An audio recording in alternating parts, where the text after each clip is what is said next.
Oh, regulate. What? Oh yeah. Oh, you guys know it's about to go down? I love this song. Hello, everybody. Oh! Hello. Mount up. Uh, we're all here to learn how to regulate, y'all.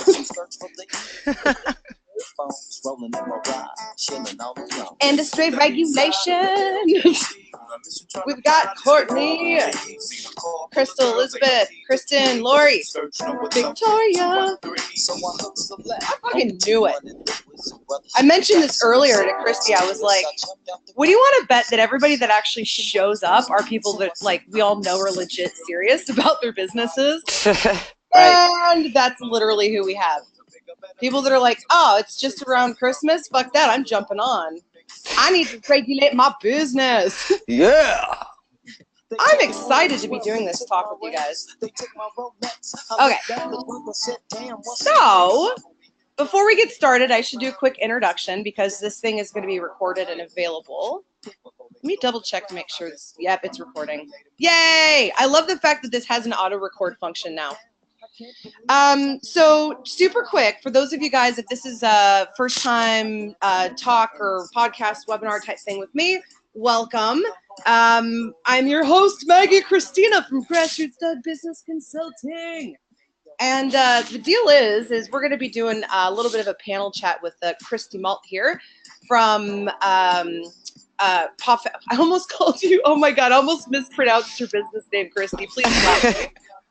The professor, right? No, not the professor. No, fuck, see, that's what I mean. I just fucked it up. Can you please introduce yourself, girlfriend? It's just the canine professor. Canine professor. God, I hope it's like that he who shall not be named almost came out of my mouth. I'm so sorry. Oh, Lord. Oh, Lord. All right. I know. If I would have known things beforehand, it would have changed things. But no worries. You know. No worries. So, how many of you guys have been on a webinar before? Is this your first time? You will find a comment and question box as well that I want you guys to get very comfortable and intimate with. Drop all of your questions in there. If you want anything that we want to cover a little bit more, if you need us to slow down at any point during this amazing presentation, just raise your hand and ask.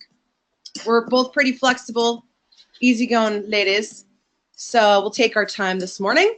All right, so how many of you guys have heard of the industry regulation issues from Canada all the way up to the Florida area? How many of you guys heard specifically about Hillsborough County, Florida? I'm going to go ahead and pull up the questions box. I don't know if you can see the questions, my dear. If not, don't worry about it. No. You can't. No worries. So I'll be responsible for reading them off here. Yeah, Kristen's like, hey, see Murda. Yo. Okay, so everybody is saying, yep, we definitely heard about the Hillsborough County issue. And just to do a quick introduction, and then I'm actually going to hand it off to you for a few minutes here, Christie. But you guys, if you heard of what happened down there, you know that there was a bit of a kerfuffle. I'm going to have Christie go into more details. But Christie was the person strategically, in our opinion, to be quite honest, strategically in the absolute front line of that. She was calm, she was cool, she was collected. We talked about the strategy before the meetings even started. And what Christie was able to do and learn and create as a result of being the most organized person on that front line is some really cool, powerful shit, which is why I wanted to schedule this webinar with everybody. I wanted to give everyone a chance to see this and hear this because it's really good stuff, Christie. Really truthfully good stuff. And yeah, so tell us, let's just kind of dig into it a little bit. Why don't you tell us a little bit about the beginning stages of that situation for you and kind of what was going on inside of you when you first decided to step forward? Yeah, so when I first heard that the legislation was even in draft form, like even being brought up, was like 2 days before the actual meeting. So, and I remember calling you in the panic, like, what's going on? And I know you've been talking about this for years. Years, yeah. Yeah, and you were Yeah. actually, if I remember correctly, you were driving down. I think this might have been somebody else because I've helped a few people with like political positioning, but were you in the Yeah. car driving down? Yeah, to show Yep. up to this. Absolutely. Right. And what was that drive? What was your original goal going down there before we spoke? Well, my original goal was just to, really just kind of see what the heck was going on because up until it was all rumors like they're trying to ban all tools, they're trying to, do this, do this. So I'm like, let me go and see what's going on and get a copy of that draft in my hand so I could get a better idea of kind of What where's this was coming from, who's bringing it up, what's going on, and also able to express my opinion to the Animal Advisory Committee, which is called in Hillsborough County, right? um, which is one of the things that I wish I knew before this, Right. which we'll get into a little bit later. Yeah, yeah, we'll get to that. But yeah, you needed to figure out who's responsible for making some of those changes. Super quick side note, guys. Duke, hey, what's going on, man? Thanks for joining us. We do have Duke on. If you guys know Duke Ferguson, he's also a major advocate for trying to help organize people just to be better educated so that we can be better making better decisions in the industry. Duke, my friend, if you want to jump on at any time with us, you're more than welcome to join this little powwow because you're, Yeah. also wealth of information. So we'll, let me know if you want to do that, if that's cool with you. We can bring you on in a bit here. But before we get too deep into this, Christie, I really wanted to get kind of from your opinion what some of the going in initially. Did any of your goals change as far as why you originally went in there? And want you to talk a little bit about your positioning and also because if I remember correctly, you were also responsible for giving a lot of the up-to-date credible information over to Tyler Muto also from IACP. So you kind of played a bit of a liaison part in that whole deal too, didn't you? Well, a lot of people actually did. Tyler has been kind of the main point to get a lot of information out to people. Mm-hmm. So I mean, I was one of many, many people that were keeping him in the loop. Awesome. So yeah, it was cool to see everyone kind of come together like that. Together. Yeah. Well, and that's essentially what this whole talk is going to boil down to is Right. everybody starting to come together and making in sync decisions for their businesses, which Christy will get into some of the specifics there shortly. And before we get into one of the things that I wanted to talk about as well, and I'll probably bring Duke on here in a second to discuss this aspect, but before we really get into this, I wanted to talk with you guys as a group about whether or not it's really truly important to stay on the front end of this stuff, how you can do it without kind of going overboard, if that makes sense. That's one of the things you and I talked about early on is, let's definitely position you, but at the end of the day, what's the most important thing in terms of that leadership role? I don't know if you have anything to Right. add to that. Right. Well, it was all about just being able to step back and not Mm-hmm. get emotionally involved because, we were put on the defense right away. So a lot of people went to that defense and went hard on the defense. You know what I mean? But that's not coming from a place where you're making good decisions strategically. Yeah, it's what we call like when people are acting in a reactionary mode, reacting. Right. And that's partly why, I want to, since Duke is on with us, Duke, I'm going to go ahead and unmute you for a second. Whoop, do. All right. We've got three full talkers now on the line. Three people that love to talk. Are So, you? Duke. Can you hear me? I can. Yeah, you are now live with us. So Great. one of the things I wanted to ask you, since we have the opportunity to kind of, welcome you in. Thank you for jumping on in such late notice, by the way, man. Yeah, no Yeah. problem. I just So got up. one of the things I wanted to cover with everyone is you've also been on the front lines even before things really started, kind of pressing forward. What's, from your perspective as somebody that's been trying to help guide people, because you've got an entire group designed to advocate towards the use of certain tools, yeah? Yep. Yeah, and I'm curious to get your take on where do you think industry regulation is heading? Do you think it's a big deal for people? And are there things you've learned people need to start doing that you're not seeing?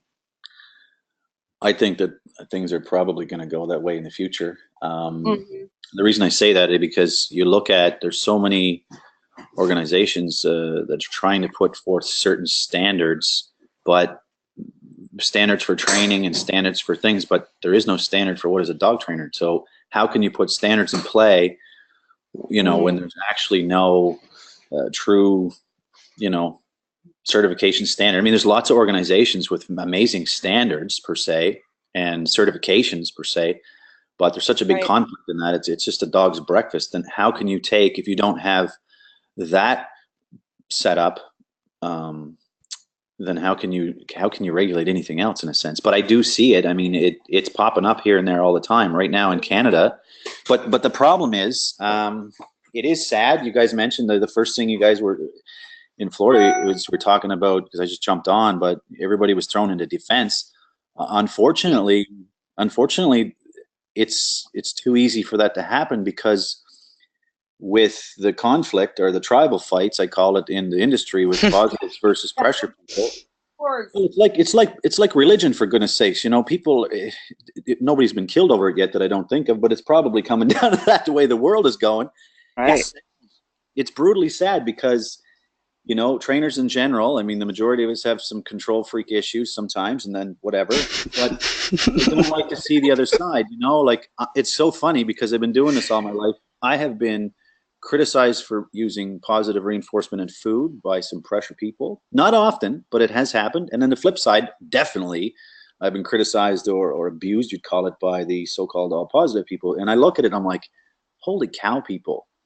So how do you regulate that? Now, in Canada, they're trying to, like in Toronto, it was actually a sneaky little bugger city councillor that snuck in a bullshit law that went for a little while that said that you can't use choke chains. This was the least of what I ever thought. Choke chains and pinch collars and e-collars wasn't even mentioned, and they were trying to regulate it. So all of a sudden, we tried to get together and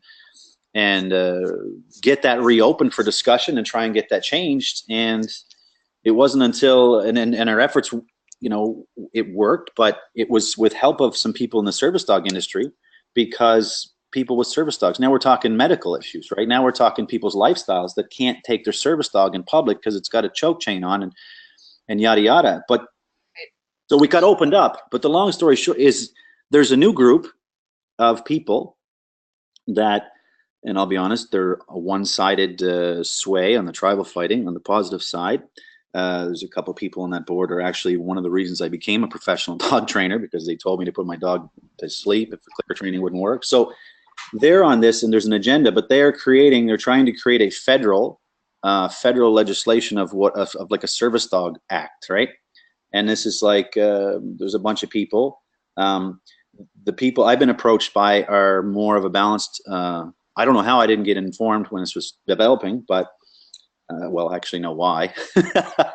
But the thing is that when you read this so-called standard, it's nothing to do with standards or training. It's all, don't use positive punishment and don't use these tools and and I'm like, okay, this is somebody's opinion on training a dog, but where's the damn standard, So well, and I've got a question for both of you, and I'll let Christie answer first. My question is, if and when, I think we can all agree on the fact that it's just a matter of when things start. Yeah. Right. Whether, direction they go in is almost irrelevant. But currently, the people that are pushing the hardest, that are on the front lines of creating this change, who stands to benefit the most? That's my question. And in both of your opinions, who stands to benefit the most in the long run? So, Christie, go first.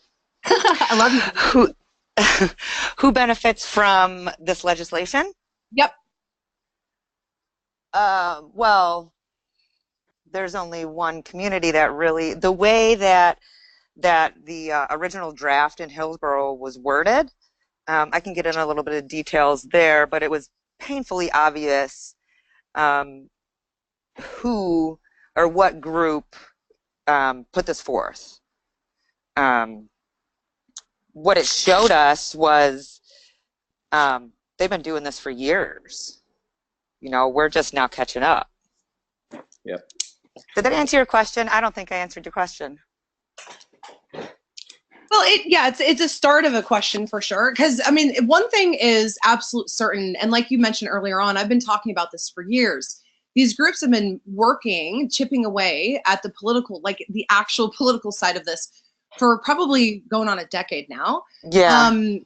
And the reality is, you know, the way I've looked at it, and I've had these discussions behind the scenes with folks like Mahogany and yourself, where even if this stuff is pushed through, I think it will be, like, it's pretty clear, you know, there's not enough organization unless we do something now, which is why we're having this discussion. Right. At the moment, I don't think there's as much unified organization than as we could have to you know, get those 9-10 years back.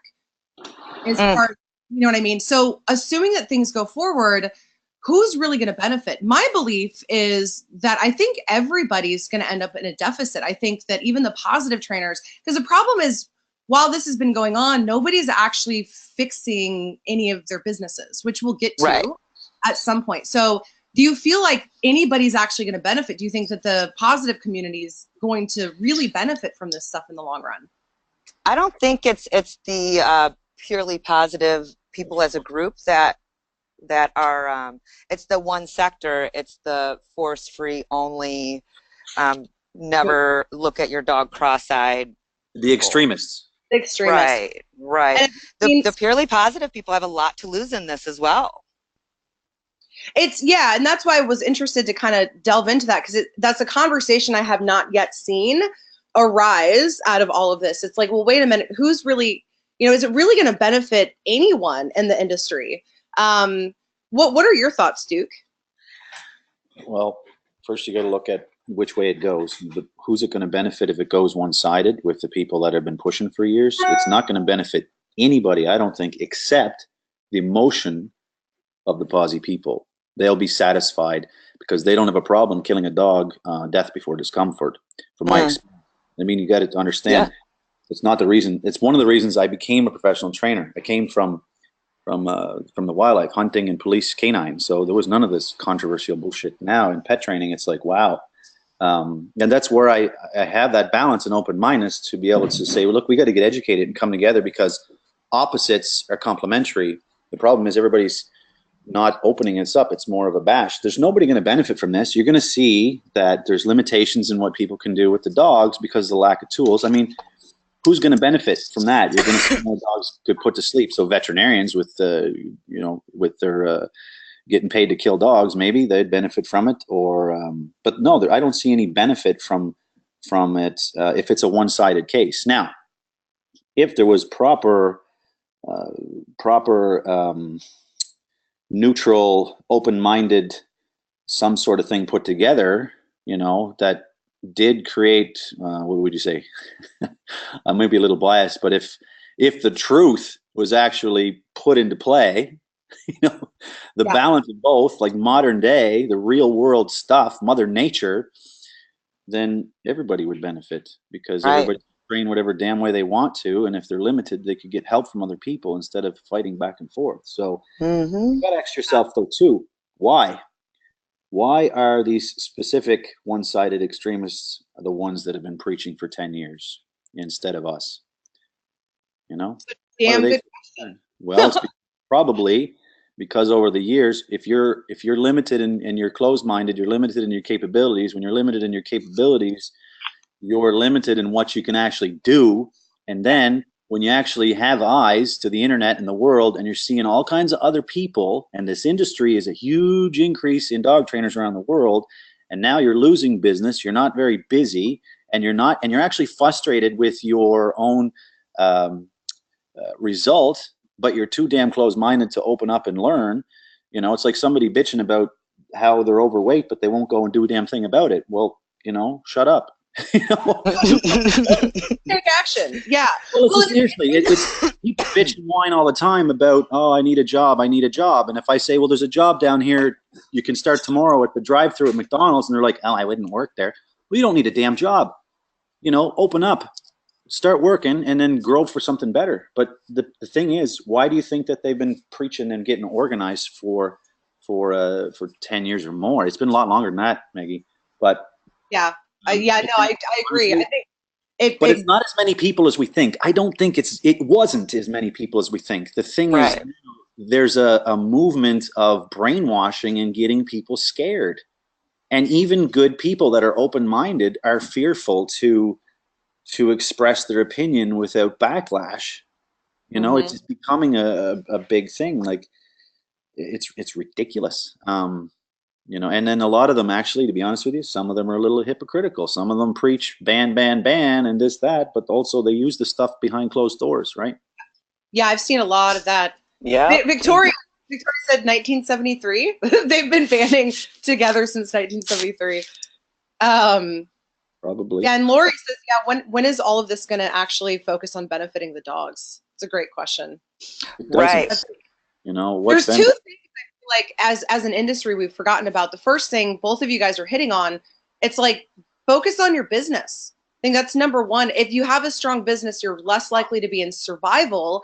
And all of those resources you were talking about, people are lacking, which is why they kind of fall into this, Duke. I think a lot of this is solvable by getting people to, to solve the problems in their business. Then you have resources and knowledge to push through better stuff, right? Because like you said, this is only, when it boils down to it, there's maybe, 20 people at the most really at the helm of something that's changing the landscape of the industry in multiple countries, right? Places like Scotland, certain places in Canada, Australia, there's different, tool bans depending on what state you're in Australia, right? You jump over the line, e-collars banned, and you go back over the line and, you can use those, but you can't use prong collars. Yeah. So yeah, just there's a lot of people that say nobody's going to benefit because I consult people all around the world. I mean, when it comes to like Iceland and Finland and different places, even in the UK where they do have tools that are banned, people contact me and I talk to them and they're actually using the bloody tools. But they're actually risking fines and going to prison because they don't want to kill their dog. And I mean, I don't know. I use 80% of what I do is positive, and we kick it up to an extreme side. But you also need that offset once in a while. And tools are tools. I mean, look at what we're doing right now with this tool. That we're online doing something pretty cool, which I like. I don't even know how the hell to use what we're doing, but it can be used for the greater good. But it can also be used for war and chaos. If we wanted to have a little go-to webinar mastermind about that. So legislation, I'm not against it. I'll be honest with you, I'm not against it, but I'm dead against agendas on a one-sided bias. That's dangerous. That's really dangerous. I mean, you just nailed it.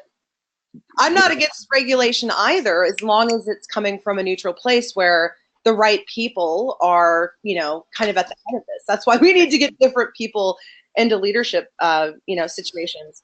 The way my brain works is dog training. If you look at not just concepts and pack theories, but actual science, if you combine everything together, to me, it's not a hard thing to teach. It's not a hard thing to put criteria together to create an amazing animal behavior dog training type person. The thing is, some people are not wanting to go to certain sides of it, and they think that their way's the way. And it's less. I think it's a little bit more open now. But even in my own group that you see, like, technically, I just put the group to collect names until we can get a website up and running and more organized. There's a whole lot of people in there with emotion too, and they're just like, and sometimes I got to shut it down. It's like, easy there, people. You're all on the same damn page. Like, you support the tool, so quit bashing other. Bashing is the worst. We're all judgmental. Like, stop it. Yeah. Everybody's gonna make mistakes. People like me, and they're like, "Oh, Duke is a good trainer." You know how many damn mistakes I've made in my lifetime, and thought about it and said, "Okay, well, how do I make this better? How do I change?"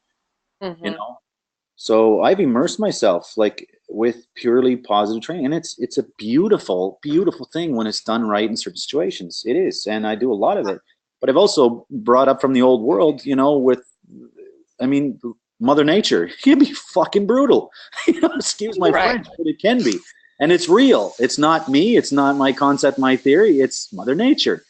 Yeah. So when you look at it, there's standards in the world. There is standards that I've gone by. I didn't just make this stuff up. That makes me pretty successful, you know. And there's a lot of other trainers that are very successful, and you know, our standards are pretty damn similar. And that's kind of not, is that a coincidence? So I wouldn't say that we be the people that write these standards, but I would say that there's got to be a very open, even somebody who's completely neutral to understanding it puts, I don't know, it's a big undertaking. I mean, it's going to happen someday. There's no, because if it's funny that they're trying to do standards and regulations for what kind of dogs should be around, what kind of tools should be used for training, and that type of thing, but there's no standard for the person who's actually applying it, right? That's a really good point. There's no standards for the people, nor the environment, for example. You know, you see a lot of these dog training facilities that are concrete floors and just, you know, typical runs in a, you know, steel building somewhere in the middle of an industrial area. You know, even something like that, it's like when, you know, Lori mentioned this earlier, when are we going to start thinking about this in terms of what benefits the dogs? You know, that's one of the things that I've talked to my clients about. It's, you know, if you're going to do something and offer service, let's go above and beyond with the business and to serve the people, the standard of people as well as the dog. So I feel like, you know, this legislation stuff is also taking our focus away from the things that are actually the most important for developing the community and the industry itself. So yeah, it's very distracting, which is why, you know, yeah, I've told people like Mahogany, I'm like, this is not even, I don't even talk about this stuff anymore because it's, you know, there's only certain things you can really do, which we'll get into very specifically. Sorry, go ahead. You were going to say something, Duke. I just said it's distracting. I got a list of things over the last 5 years that I've wanted to put together. It's mostly video stuff, content. And I have been so pushed back by it with distractions of actually sometimes having no other choice but to not, I guess you would, with the word defend or educate more on specific tools. I have no other choice. It's like you want to do these other things. Maybe I want to do a video on educating on free shaping or click training or something along that side, and you can't because you just got bombarded by a whole bunch of crap that you're just like, geez, I have to put a video that's compelling to support the other thing. But it's sad in a sense. I'm not against legislation at all either, you know that, or what would be a standard. It's one of the reasons I opened a school. To be honest with you, I used to keep my cards tight.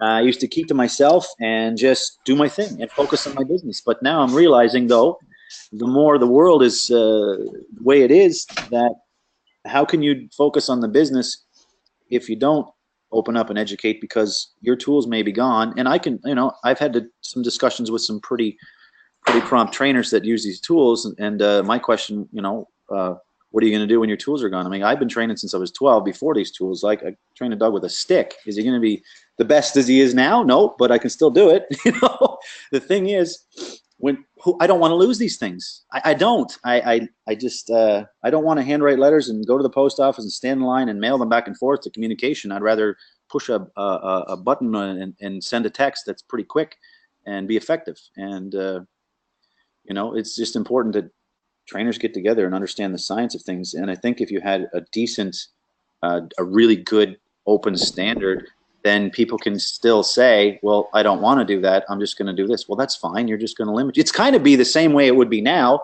Everything would be open, but a certain standard of understanding the science and the relationships in dogs for the real world as well, because there's a part to play in both. Yeah. No, I completely agree. And that's partly why I'm really excited to share the write-up that Christie has created. Because it's like, what do you do in that interim, right? As people are starting to become more aware and become more knowledgeable about the reality that's happening and how it's going to affect their businesses, before people are that organized and you know, rallied together, what do you do as an individual in the meantime? And that's exactly, like, I think this is a good intersection into kind of bringing some of that stuff in.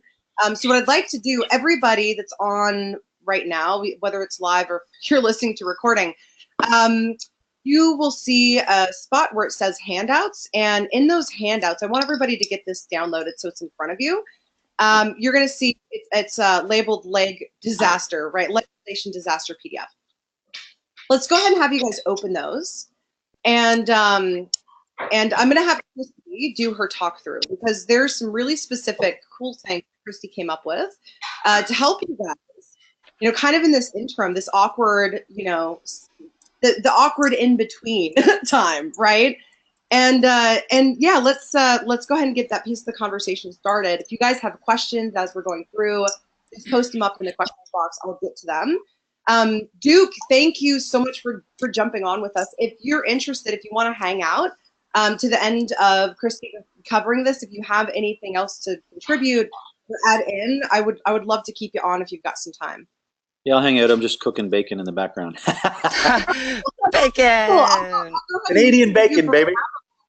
Yeah, see, it's fucking all about the bacon in our group, dude. Of course we're eating bacon, Duke. Bacon is a big thing. Even if it is Canadian bacon. Yes! Yes. All right, we'll bring it back on in a moment. You guys are awesome. Duke's eating bacon. Of course. Okay, does everybody have their handouts up in front of them? Handouts in front of you. I need to see at least a couple of you guys go, yep, fuck yes. Absolutely. Who's got handouts in front of them? All right, cool. So, Christie, I'm going to let you take the floor. Tell us what you've learned. Tell us all about this amazing handout that you created a little bit ago. Yeah. Well, first, I did want to mention something that Duke was kind of talking about, as with, we as an industry, we tend to identify as you're either purely positive or you're balanced. Yes. The thing is when you're a new trainer and you're going to learn these concepts, there's no, at least not that I know of, there's no real credible educational source to learn everything. You're either going to learn this or you're going to learn that. You know what I mean? So I think that's kind of a really good point. Yeah, no, I do know what you mean. That's a really good point. Right. And and for trainers to have to like most of the trainers I talk to, like Duke said, are like 80-90% positive based. But just because you use a certain tool, you now have to identify as a quote unquote balanced trainer. Yes, I agree. I got stuck in that category. I was predominantly a positive trainer, but I was instantly outcasted, for sure. Right. I think a lot of fall into that. Yeah. Yeah. So when you go, like Duke was saying earlier, when you go to ask a question to get clarity on some concept or something, you're attacked because you use prong collars. So you must be a bad person, so I can't share my knowledge with you. You know what I mean? It's just a really weird conundrum in the industry. Right. So I did want to mention that too, like it's the labeling of ourselves that I think keeps us stuck a lot of times as well. Yeah, and imagine how it erodes the value of the education that our early trainers and early business owners are getting. Right. It completely shit cans that any kind of shot at a really good education, which is why we're seeing so many.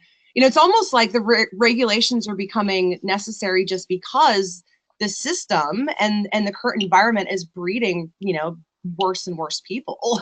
Unfortunately, right. It's an ironic end result. Mm-hmm. So anyways, yeah, I in the handout, I attached the original draft so you can look at that language. Cool. And I also attached the final draft of it. Or what was passed by the Board of Commissions. Now it's not law yet. It still has to go through public comment, and I'm doing quotations here. Yeah. So it's a very, very watered down version. If you read through that, it's a very, very watered down version of the original draft. The original draft, as if you go in there and read through it, some of the things, and this is the thing about this, it has the potential. Uh-oh. Did I lose Christie? No, can you hear me? Oh, you're coming back now. I think I lost you. I don't know if it's my end or yours. Oh. There you are. Now I can hear you. Here I go. This quote unquote legislation, it has the potential to be very powerful, but the way the original draft, specifically they were calling for certification, which a lot of the backlash came from that. So they wanted certification, and they wanted basically to be registered with the county. And it specifically addresses dominance training and specifically addresses positive reinforcement training, which is a lot of, I think that's where most of the pushback from the dog training community as a whole came in. Because, and the funny thing about this original draft, it was actually taken from a locksmith ordinance. So when you're reading through, you'll see locksmith language in here. It's really funny. Not funny, but like, whoa. So I'll let you guys kind of read through that, unless you wanted me to call out anything in particular on that.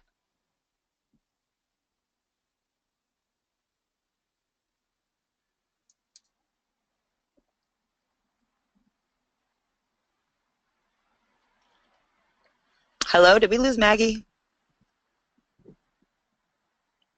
Oh, I think so. Well, I'm assuming you guys, I can't see. I'm back on. Sorry, guys. My internet got all jacked for a second. Just keep going. If it happens again, you just keep going, girl. You have full control over the webinar, so don't worry about it. Yeah, I can't see anybody's comments, so I wasn't sure. If anybody wanted me to call out anything specific on that first draft of the ordinance. Okay. All right, I'm back on. I can see. Duke said I'm sneaking off to the loo. That wouldn't be the first time. I'm on the phone a lot. Where are we at? Keep going, my dear. Okay, so the certification, like I was saying, is a lot of. It was really the way that the first draft was worded is just really like you could tell they admitted that they threw it together, and which is not, legislation shouldn't be thrown together like that, especially when it affects so many people. So I'll let you guys read through that first draft. It's horrendous. So just be prepared. Sit down with a drink or something. Elizabeth just said, yeah, the legislation should at least get the industry terminology correct. Right. I'd agree with that. Victoria says blacksmith, ? I don't know what that's in reference to, though. I'm lost on that one. It's based, this original format for the legislation, it was a locksmith ordinance that they changed the language on. A locksmith? For locksmiths? Yep. Because that industry is super similar to dog training. Right. I mean, it's service-based. Well, yeah. As far as either product or service-based, but that's literally between 2 and all of the businesses in the world. So yeah, that's super close. So Crazy. the final, it's kind of a slap in the face to the industry, I believe. Like, okay. So the final draft that actually is the one that passed the the Board of Commissioners is very, very, very, very watered down. It's basically it got converted into the Truth in Training Ordinance. So tools and all that stuff are off of the wording in there, but they now want clients to sign basically an acknowledgement that they know what we're going to do and the tools we're going to use and how things are going to go. Mm.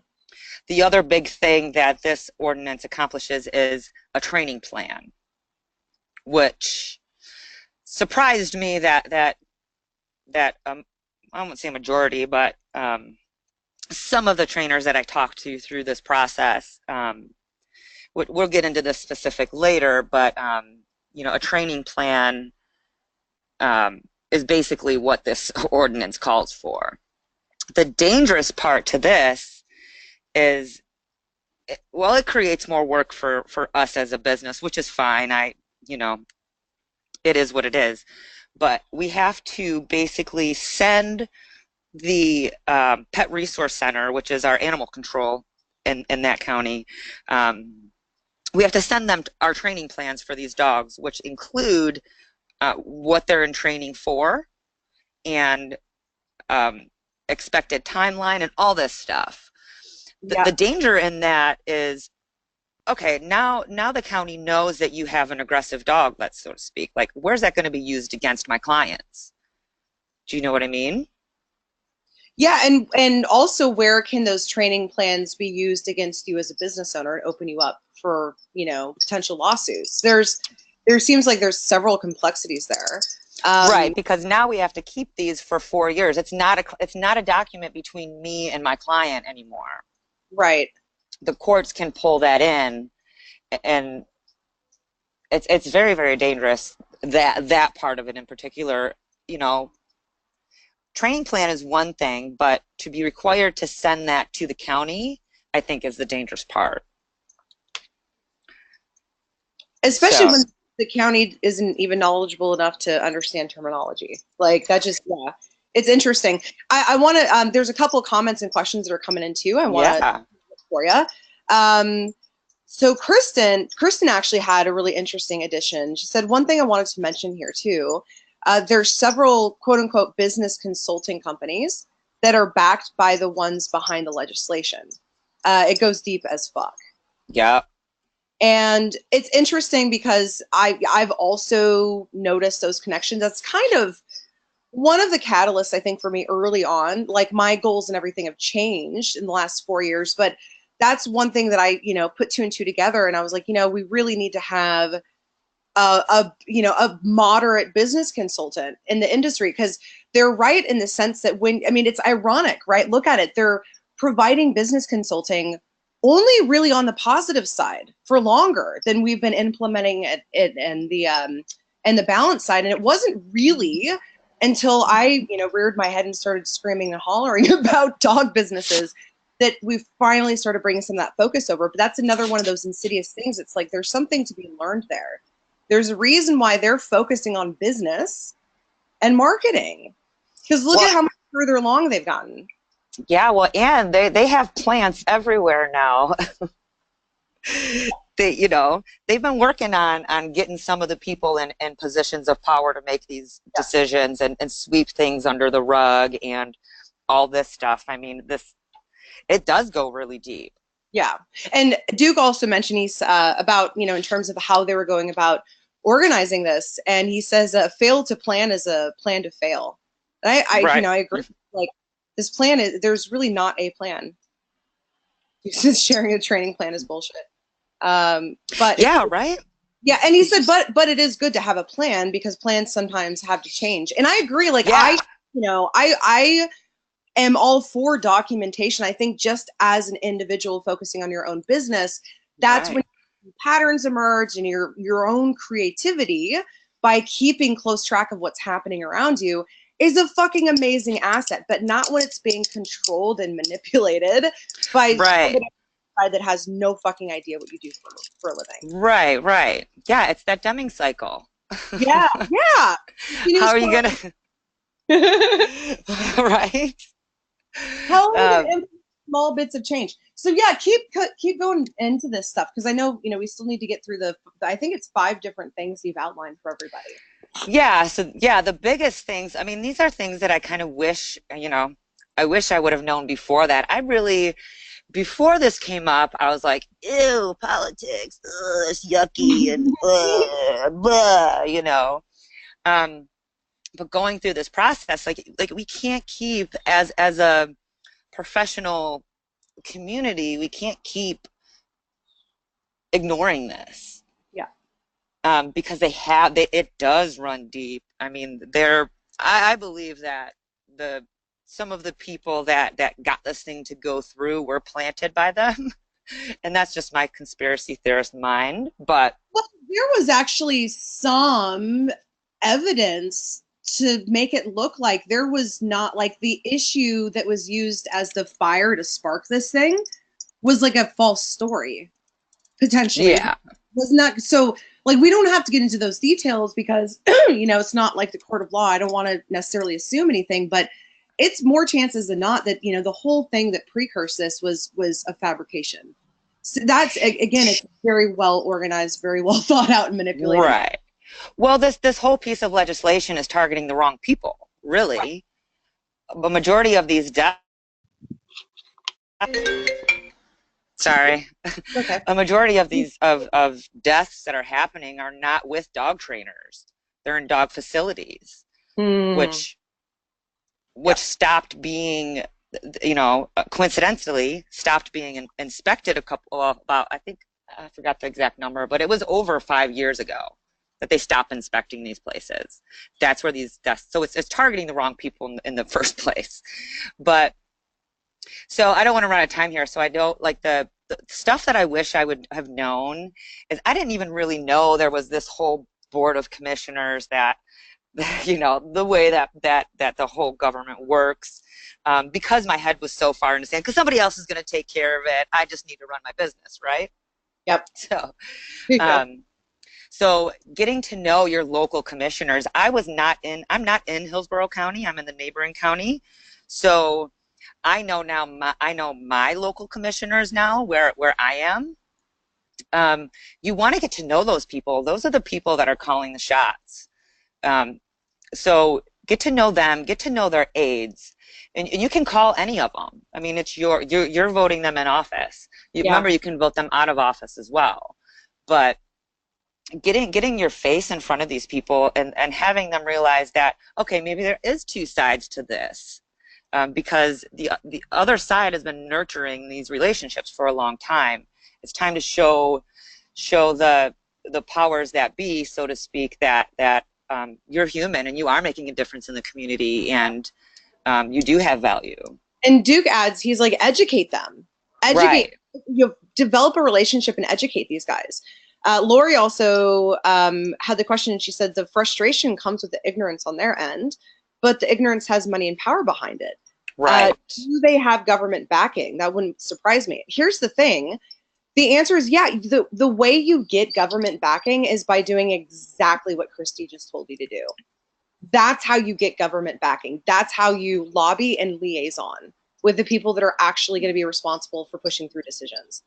And that's why people have had a decade or more to create relationships. Right. With their That's huge.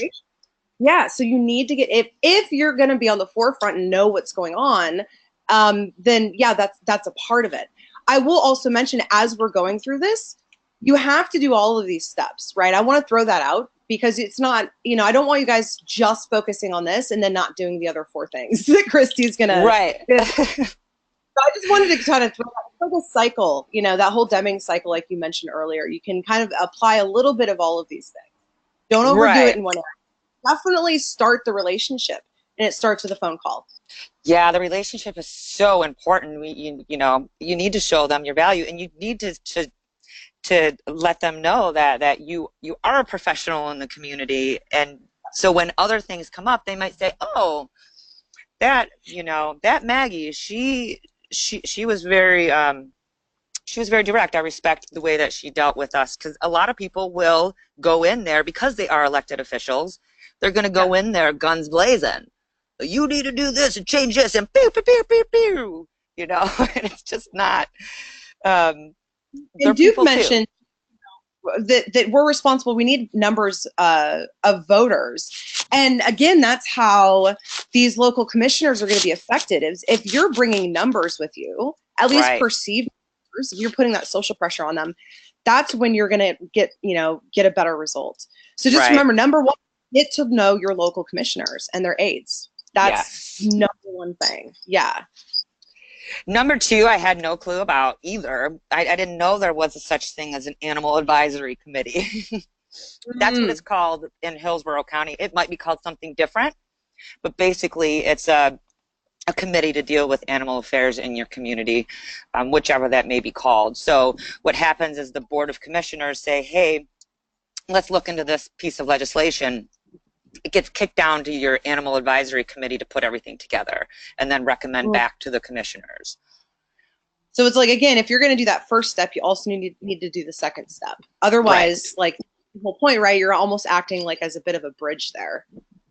Right. And these meetings happen every month, usually. I'm in kind of a more metropolis area, so it might be different where you're at. But there's some kind of meeting held at some point in every community. And this is where stuff gets kind of, the seeds of legislation get planted, as I put it. Because this committee is the exploring. They're the ones gathering information and taking public comment on things before it goes back to the commissioners.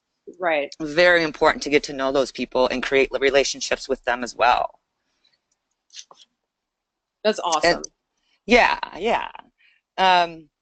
And this is so important too, is to gather meaningful testimonials. So you want the emotion of everything is what's going to change views, not just like, okay, this dog was doing this first and now, poof, it's a good dog.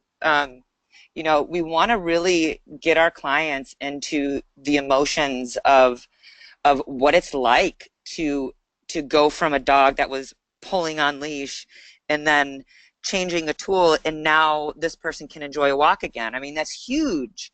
So we need to start gathering stuff like that, so we have a paper trail, so to speak, to bring up to these people. I'm so proud of the breakthrough around this, because this is a really important point. And I feel like that number 3 is rooted in like our marketing style. Oh yeah, for sure.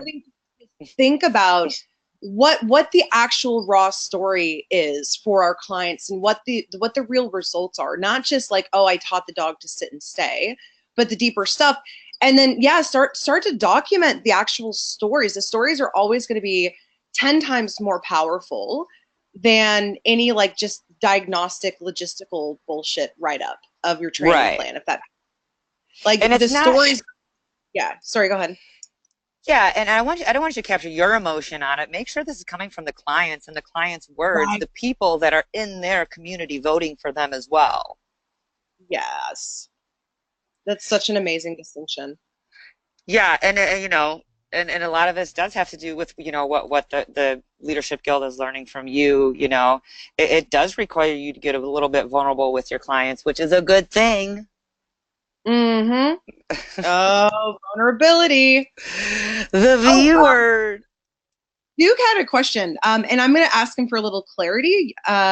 He says animal advisory, PFFT. I actually don't know what that means.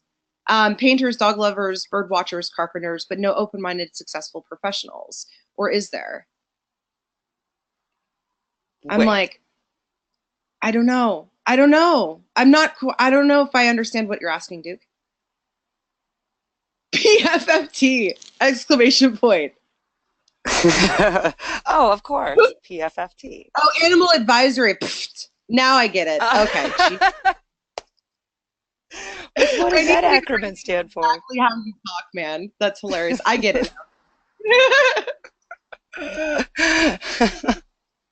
Oh my God, I can't. I hope you hold on, man. I'm look forward to unmuting you again here when we're done. So let's go into number 4. Well, remember, number 3 is gather really meaningful emotional testimonials, and this is the emotion coming from the client. It's the client story, not your bullshit wrapped up into it. Right. It's not your marketing. Right. Exactly. Even though we know how powerful that is in marketing, that's not your end goal here. You want to give your clients a platform to talk to people in the community as well from their point of view. So yeah, number 4, we kind of went into this a little bit as well with the so-called trainer wars. It's dangerous. That's what is letting these things slip by. Yeah. We not only need to cultivate relationships with the political side, because that is our business. That should be part of your business, is knowing what's going on in that aspect. Yeah. And not only to protect yourself, but to protect the people that you care about. Our clients we don't train their dog because we're getting money for it. You know what I mean? Most trainers don't. So cultivating the relationships with other trainers, and this was something that was really cool that I was able to do through this whole thing. And what I put in here is like, remember, at the end of the day, everyone feels in their heart of hearts that they're doing the best thing for the human in front of them and dog. So when you're starting to reach out to people that may identify as quote unquote purely positive, that's going to be a little bit uncomfortable on your end. Once again, getting back to that vulnerability. You guys have. Has Christie dropped, or is it my internet again? I can hear you. Oh, okay, there you are. You're back. Hi. Sorry. There we go. It's my internet, guys. Sorry. Keep going, Christie. Okay. But starting to cultivate relationships with other local trainers, they don't have to. Most of the people that I got in contact with through this whole thing that identify as purely positive, positive reinforcement, whatever, they were just as scared as we were. Because they seen this for what it is as well. So get vulnerable with these people. Reach out to them. We're all doing the best we can. So we have so much to learn and grow from each other. And an easy way to do this is to reach out to members that or to associations that may have the same value. Ones that I would have never. I'm in the IACP, but like 4-H, those people are really affected by this as well. And you'd be surprised what an ally 4-H can be in your community. Depends, like I said, I am in a bigger community, but the 4-H is a huge, they were huge at getting this message out. Yeah. Different communities, like some 4-H's are huge. Right. So just connect with those people. So we've got some interesting comments rolling in. Elizabeth says, my local animal advisory board is heavily AR, and it's pretty much impossible for anyone else to get on the board. And it's interesting because it's like, okay, that's why number 4 is like, okay, you need to start getting out and just organically creating these relationships. And sometimes they have to happen outside of the bigger organizations. Right, we need to get uncomfortable and actually start to do the hard work to create and repair relationships between everybody. That's literally the only way we're all going to get on the same page. Right, and that's even more of a reason that I would want to be at these meetings. If my animal advisory committee was made up of ARs, I would be sitting at every meeting. Yeah, that's a really good point. It's a really good point. It's like all the more reason to show up. Right. Yeah, absolutely. Luckily, Duke says, oh, sorry, go ahead. I was just saying, luckily that wasn't the case here. We had a lot of people on the board in Hillsborough were adamantly against this. So. Yeah. Now, Duke says, how can we get all the supporting associations together as one? That's a tall glass of water, man. It'll be a Christmas miracle. It would be a Christmas miracle, especially like this Christmas. Like that would take some serious uniform magic. And again, I think the key here, it's, we're in the uncomfortable in between, right? We're in that awkward silence, sitting in a car with somebody we don't quite trust. You know what I mean? And I think it's at this time you really need to be focusing on, creating those supportive roles and bridges in the places where they don't currently exist, which means outside of the organizations. Right. You guys know that, it wasn't like there's nothing wrong with IACP, for example. I was a member for a long time. I donated $4,500 to help with the legislation stuff this last year. At the same time, on a social level, I'm not really doing a lot of stuff with that. Because it's like that's not where things need to be happening right now. It needs to be happening, reaching out to local people, showing up at meetings locally when they are happening, and starting to become uncomfortable instead of, because the thing with like places like IACP or APDT or whatever, everybody's comfortable with each other there, right? And everybody in the comfort zone. And with the amount of growth we need in the industry, we can't afford to be spending any time in comfort zones, in my opinion. It's not for or against organizations at all. Just right now in the uncomfortable in between while you're sitting in the car with the person, it's time to be the first person to make the move to get outside of the comfort zone. So, and that's really that kind of raw leadership that people are being called to. Right. And it doesn't have to happen within these organizations. I mean, you can get 4 or 5 trainers together, hold quarterly meetings, and keep minutes. That's all you really need to do. Simple. Yeah, take it small, micro scale. Right. And once again, cultivate those relationships in those meetings. Yeah. That could be over a beer. That could be, over a beer. And I like to throw out this as well, because I've been a part of, several, excuse me, I've been a part of several of those kind of like, trainers lunch, get together things, different areas. And they've always been great, but there's always been that underlying, well, we have to be careful about who we invite, right? Because of that, like, thing. And that's my recommendation. Do this, but really make a point to have zero judgment. Like, and it's hard. And even those of us that are generally not judgy, you're still going to catch yourself doing things on occasion to try to protect, the integrity of what it is you're trying to do. So just try to be as open-minded with this as possible, and encourage yourself to go outside of that comfort zone to encourage people to show up that you might not necessarily want to be around. You know what I mean? Right. And you don't have to tolerate anything in those meetings either. I mean, exactly. They're just there to, get this ball rolling. That you have to, if you're holding meetings and keeping minutes, you're automatically legitimate in the eyes of the commissioners. You don't have to identify as the, association of badass dog trainers of South Florida or whatever, but keep an agenda. If you need help through this, make an agenda, stick to it until you guys all get comfortable with each other. It's going to take a little bit of everybody getting vulnerable to get comfortable. So that agenda might just bridge that gap that, okay, we can all trust each other with our own vulnerability here. So I know, I think Maggie just got booted off again. I don't know if you guys can hear me either, but I'm just going to keep talking. So that's so important. The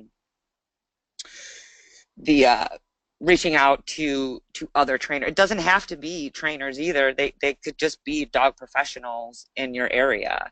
Whether that's a pet food store or whatever the case may be, they're all going to have a vested interest in it. So, you can always, after the fact, just make sure that you have somebody keeping everyone on track in that meeting and shutting down any nonsense, because that's not going to help anybody. So I don't know, is Maggie back on yet? Hold on, my audio's doing funny things. So wait, hold on, my audio's doing weird. Keep going. So the last one is this surprised me when I got on the phone and started talking to people in the area about this. You have to run your business like an actual business, even if it is a hobby. Up and down, be like, woohoo! Yes, totally. Yeah, like in my mind, number one. Right. Yeah, I knew this one would ruffle your feathers. But a lot of people are running their business as a hobby, and if we want our industry to be taken seriously, we have to run them like businesses. Yes. And that means staying up to date on your state and local taxes, and federal taxes as well, licenses. Whatever's required in your area is what you need. You need to keep up on that stuff. A lot of well, I won't say a lot, but some trainers that I talked to in Hillsborough County were not actually even registered to do business in that county. Yeah. And even as a larger population, like, here's the thing, when it comes, you're right, this is going to ruffle my feathers. John, we used to be a cottage industry. 70s, 80s, 90s, we were still considered a cottage industry, which means most people in the business were doing it because it was like a hobby. You know what I mean? Right. Like when you retire or some shit. And the problem was, like, especially the early 2000s, doggy daycare started booming. People started seeing it as a legitimate way to make decent money full time. And it completely changed the landscape of the industry. We're no longer a cottage industry. And so there's even other functions that I find most people don't know of. Like, how many of you guys have ever heard of a Duns and Bradstreet number? Who has heard of Duns and Bradstreet here? Oh, me. Yeah, if those of my clients that have gone through the financial info should know. Kristen knows. Of course, Kristen knows. So yeah, a lot of you guys are probably not familiar with this. This is basically the way, you know, that the federal government keeps track of individual, like, real industries. Right now, we don't know from a national level how much people are actually making because it's not being recorded. Like when you do a web search, for example, on dog trainer, you know, salary or earnings, you're going to see things are like $20 an hour or something, $30,000 a year, which those of us in business know that that's bullshit, right? Because we're not registered, none of us are registered with Duns and Bradstreet. So if that were to happen, all of a sudden, you know, within a couple of years, if you internet searched, you know, the income of a dog trainer, that shit's going to shoot up to like 120 probably on average. Right. So, you know, we're not keeping track, and therefore they're not seeing numbers high enough to even warrant going out and creating and drafting our stuff. That's why they're using bullshit examples like a fucking locksmith. You know what I mean? So yeah, you're right. Like the business side is so important on so many fundamental levels. And like as an entire industry, both the positive side and the balance side, everybody is actually in a massive deficit on taking care of our businesses as true businesses in an industry.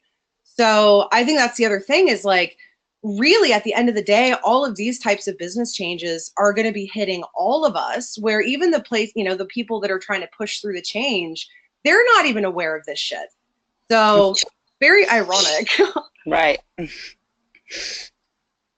Duke says the U.S. border does not recognize dog training as an industry. No, of course, because it's not like, it's not technically regulated, right? Like regulation and having, you know, different laws passed as far as just legislation are still, you know, two different things.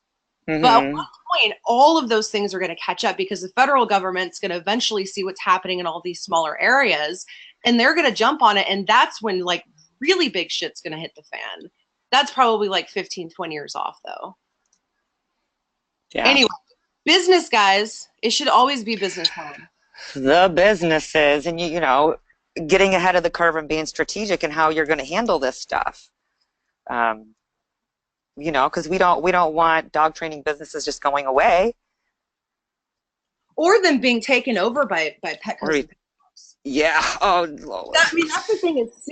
As soon as like the larger federal, you know, regulatory committees get a sniff of how much money is actually in this industry, right? And it's just a matter of time because all of the peripheral industries, even like big pharma and shit, they're making massive amounts off of pet owners. They know that, right? They just, you know, there hasn't been a big enough change in smaller areas on a legal basis for them to really go after dog training as a you know, industry. And, you know, this is a great example. Duke said when he tried to get a visa to make his trip to the US, because Duke's up in Canada, they said no, because dog trainers were not a business. So if you can't even get a visa and be recognized as coming over, you know, to run a business thing. And so like Duke's managed to find a way to still work with the system and stuff. But yeah, it's really interesting. So, you know, yeah, this stuff starts going through and there's actually going to be much larger implications that very few of us are really thinking about. Right. So yeah, be a better business person. Be a business person first and then be a dog trainer second. Yeah, if you own the business, yes.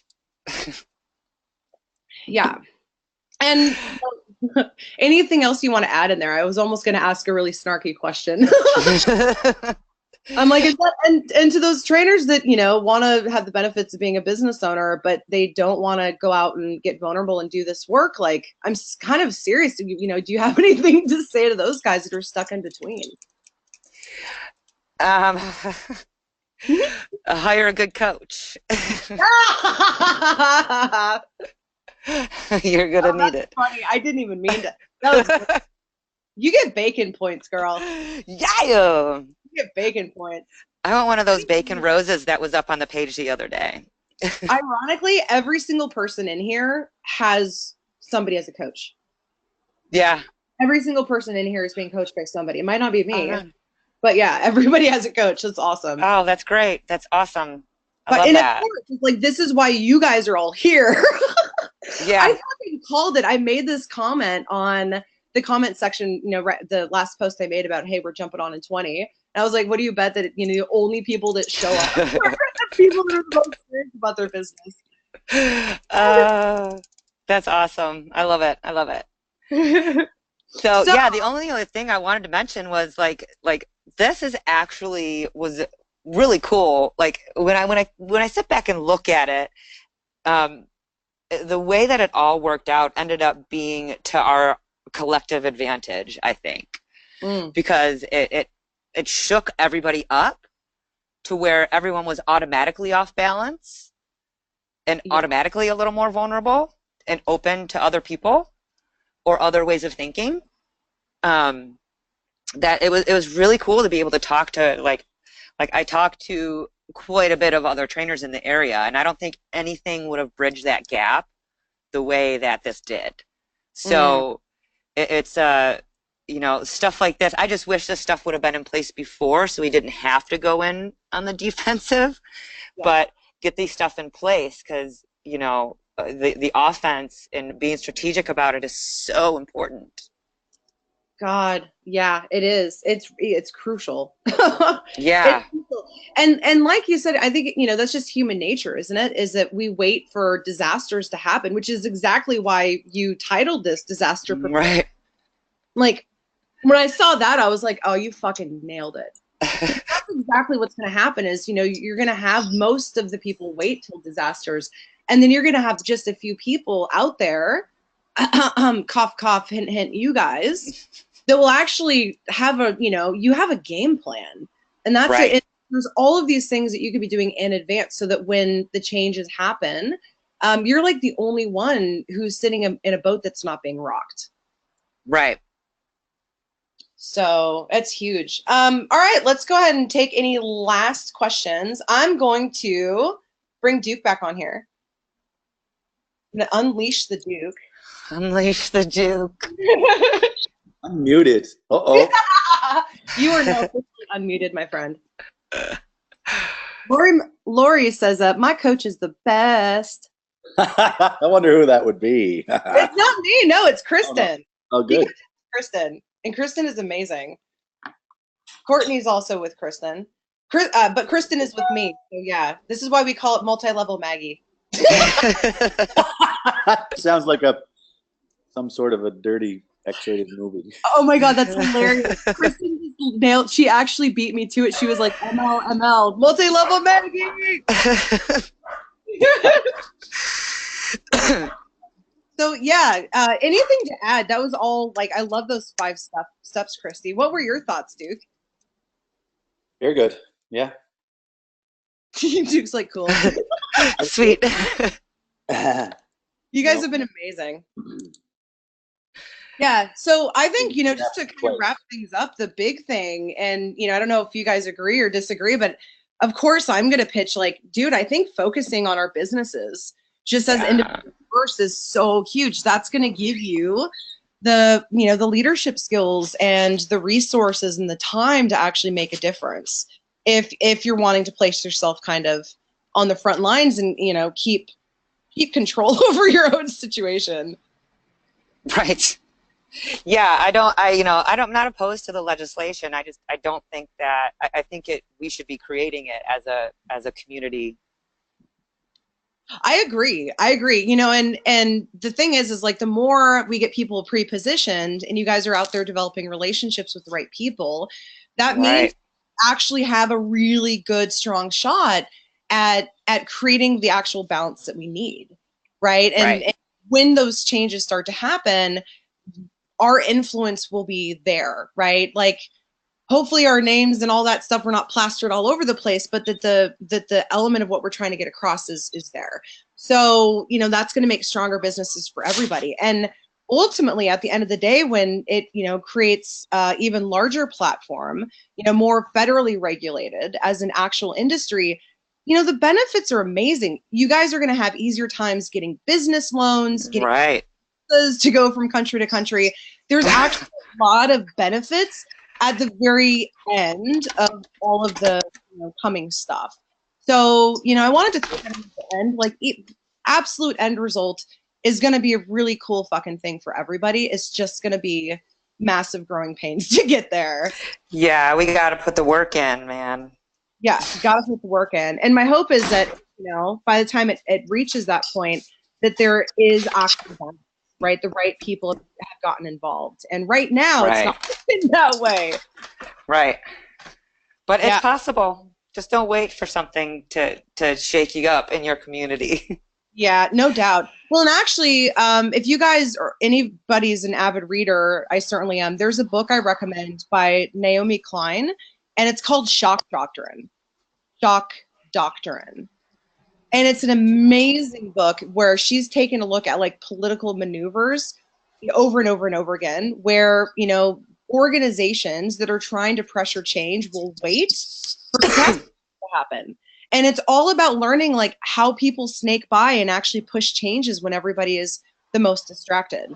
And I think from our own political level and where we're at, period, it's actually a really good book to read. But there's so much of it that is applicable to exactly what's happening in the industry right now. So, and again, like even Naomi Klein's recommendations on fighting that kind of stuff is by doing almost the identical steps as with what Christie's put out for you guys. Right. So many similarities. Yeah. Like, so if you guys want more to read up on to really educate yourself to the next level, I highly recommend snagging a copy of Naomi Klein's Shock Doctrine. For sure. Yeah. Another book to the Maggie reading list. I know. I love it. Good.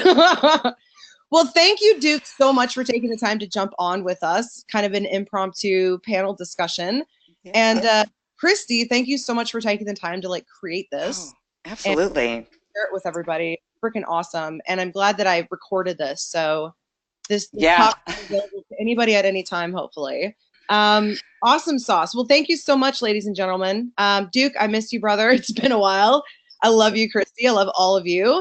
And for Christie's clients, I will be talking to you guys in like under 4 hours on program design. So I'm really yeah. Christie knows I'm a total program design freak. Okay. Thank you, everybody. Thank you. Everybody's saying thank you both to Christie and absolutely.